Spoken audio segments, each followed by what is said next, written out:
Good day everyone. I hope you're having an amazing day. This is Romel Magcalas, your subject teacher for Work Immersion. Saan ka man magpunta, makakakita ka ng maraming signage na tulad nito. Bakit mayroon tayong mga signage na ito? Siyempre, ang mga ito ay para sa kaligtasan ng lahat.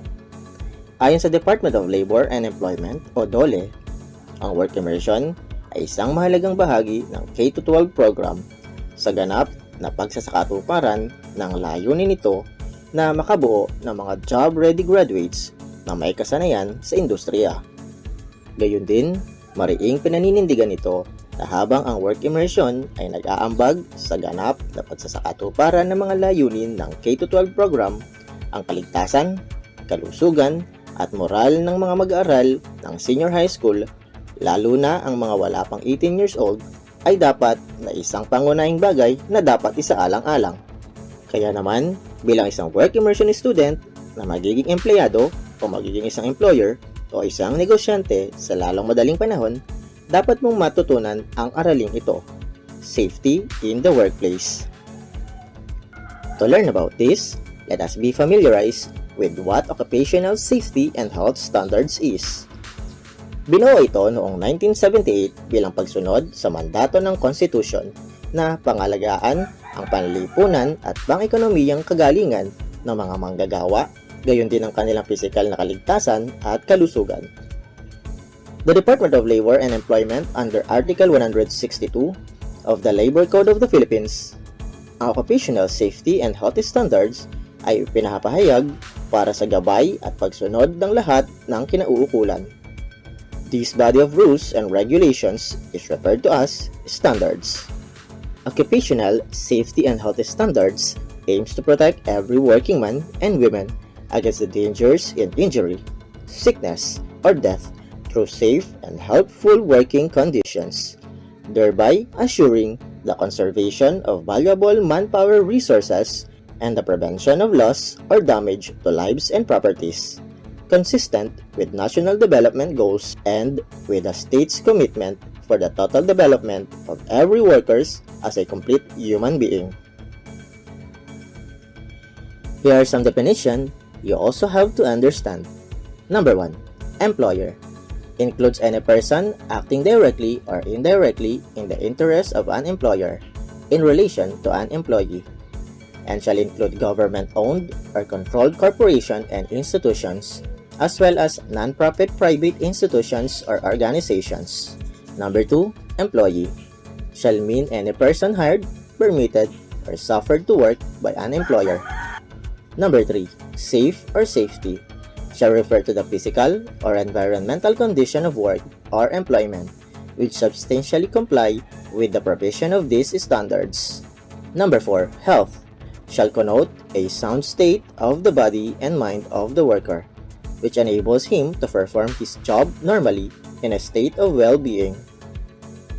Number 5. Work accident shall mean an unplanned and unexpected occurrence that may or may not result in personal injury, property damage, work stoppage or interference, or any combination thereof, which arises out of and in the course of employment. Number 6. Work injury shall mean any injury or occupational illness suffered by the person which arise out of or in the course of his employment. Number 7. Workplace means the office, premises, or work site where the workers are habitually employed and shall include the office or place where the workers who have no fixed or definite work site regularly report for assignment in course of their employment. Duties of employers, workers, and other persons. Number 1. Each employer covered by the provisions of these standards shall A. Bigyan ang kanyang mga manggagawa ng isang lugar ng trabaho na walang mga panganib na kondisyon na nagdudulot o malamang na magdulot ng kamatayan, sakit o pisikal na pinsala sa kanyang mga manggagawa. B. Magbigay ng kompletong mga tagubilin sa kaligtasan sa trabaho sa lahat ng kanyang mga manggagawa, lalo na sa mga papasok sa trabaho sa unang pagkakataon, including those relating to the familiarization with their work environment, mga panganib kung saan nalantad ang mga manggagawa at mga step taken in case of emergency. C. Comply with the requirements of these standards. At panghuli, D. Use only appropriate devices and equipment in his workplace. Number 2. Each worker shall A. Cooperate with the employer in carrying out the provision of these standards. B. Iulat sa kanyang supervisor ang anumang panganib sa trabaho na maaaring matuklasan sa kanyang lugar ng trabaho. C. Gamitin ng wasto ang lahat ng mga pananggalang at mga kagamitang pangkaligtasan na ibinigay alinsunod sa mga provision of the standards for his protection and that of others. At dapat sundin ang lahat ng mga tagubiling ibinigay ng employer in compliance with the provisions of these standards. D. Gumamit ng personal na proteksyon at kagamitang pangkaligtasan as required by the employer. At panghuli, E. Follow work safe procedures. Number 3. It shall be the duty of any person, including any builder or contractor or enforcement agent, who visits, build, renovates, or install devices or conduct business in any establishment or workplace, to comply with the provision of these standards and all regulation of the employer issued there under as well as with other subsequent issuance of the Secretary. Now that our country is in the time of crisis, there are some specific guidelines that DOH implements. Number 1. The employer must ensure that the workplace is properly disinfected, ventilated, and maintained. 2. The employer shall also provide proper visual reminders for safety policies around the workplace to improve compliance. 3. Other prevention and control measures are A. Conduct daily temperature and symptom monitoring and recording of all staff who report for work. B. Establish referral network for employees who will develop symptoms. C. Employers must enforce infection control procedures such as physical distancing, wearing of masks, meticulous hand hygiene, and cap etiquette. D. Employers shall implement activities to promote physical and mental resilience among their employees and workers, and ensure other measures to reduce transmission, contact rate, and risk of infection. What is hazard? Hazard is anything with potential to cause injury, illness, or damage. Types of hazards.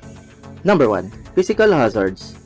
These are brought by unhealthy working conditions, poor lighting, poor ventilation, hindi sapat na pasilidad, sira na kagamitan o makina, at hindi wastong mga gawi sa trabaho, tulad ng maling paggamit ng mga kutsilyo. 2. Biological hazards. Ang mga ito ay dala ng mga manggagawang nahawaan ng mga sakit o karamdaman, unhygienic personal practices that can transmit bacteria, parasites, fungi to other workers, and food and equipment being handled. 3.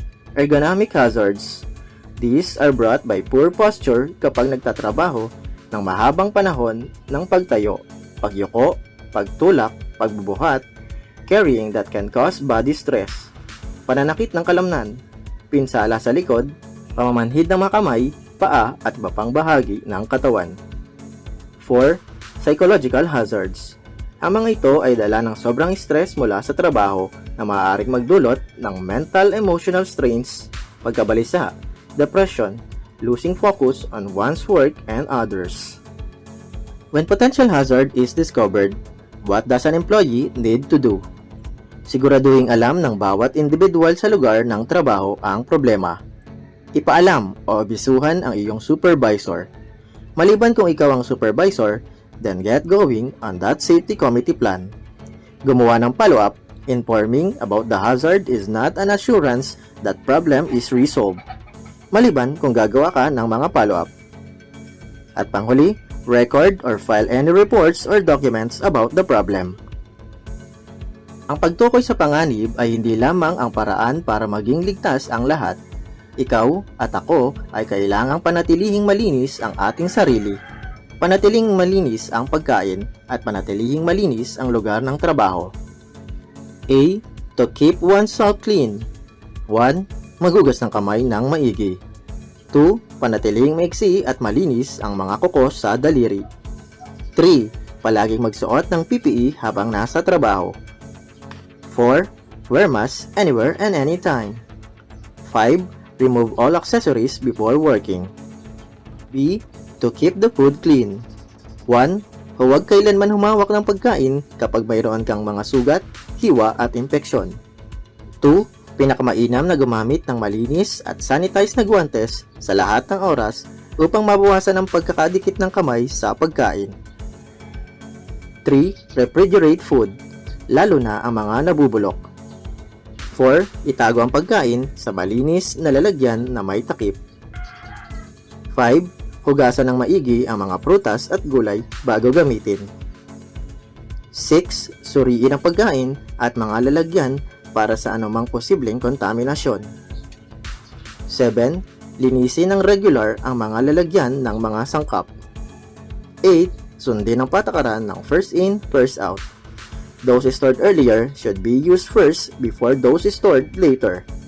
At panghuli, 9. Label package of food to determine information. C. To keep the workplace clean. Number 1. Do not do personal hygiene activities in the workplace. 2. Huwag kumain, manigarilyo o dumura sa lugar ng trabaho.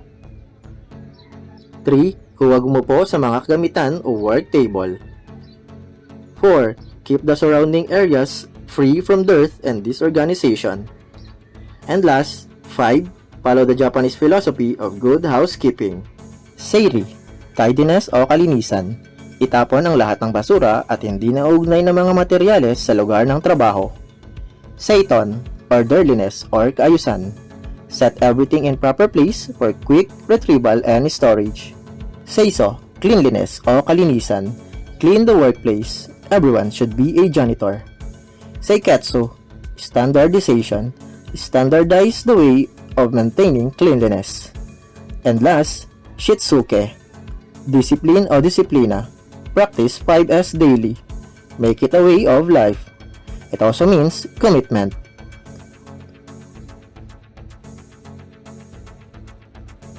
That's all for today. Thank you for watching.